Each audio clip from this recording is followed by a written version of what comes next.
How do sprinters run so fast? How do we use our muscles to recover from a fall? Can we design better prosthetics for amputees? Can we plan surgery for children with cerebral palsy?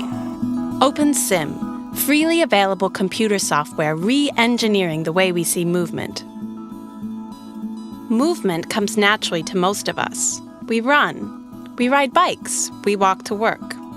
But diseases that affect our muscles and bones make these simple motions not so simple. OpenSim provides scientists with a platform to understand motion. OpenSim is a software program that lets you create highly accurate models of humans and animals and how they move. For example, we can model running, which requires dozens of muscles in coordination. Each muscle in the body generates a force, pulling the bones it's connected to closer together. As they are activated, other muscles generate different forces. Using what we know about physics, anatomy, and physiology, we calculate all the different forces generated by all the different muscles as they are activated and deactivated at different times. This allows us to simulate and study many motions like walking or running. The goal is to have this common tool that we all use around the world to understand biomechanics of movement and to improve treatments for individuals who have physical disabilities.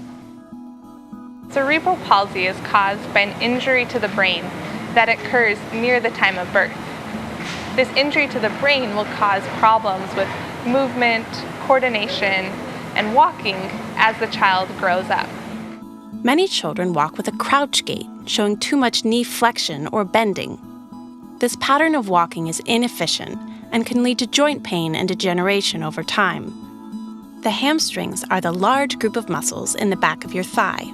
In children with cerebral palsy, they often become contracted or too tight.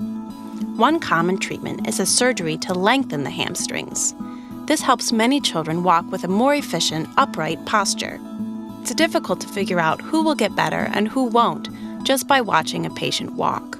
Here in our gait lab, we do use hamstrings, muscle lengths, and velocities to help us make decisions about who should have a hamstrings lengthening surgery as part of the treatment for their crouch gait.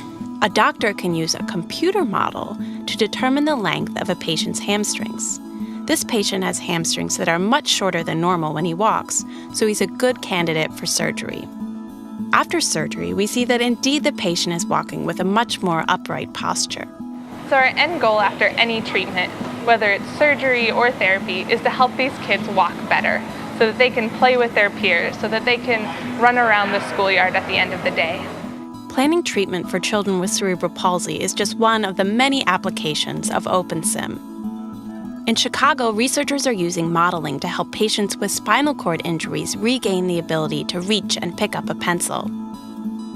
In California and Florida, we're learning about how knee joint loads might cause osteoarthritis. In London, simulations are being created to explore how a Tyrannosaurus rex was able to run. And in Italy, engineers are using OpenSim to design better robots. OpenSim, freely available software re-engineering the way we see movement. Visit opensim.stanford.edu today to learn how you can join the OpenSim community.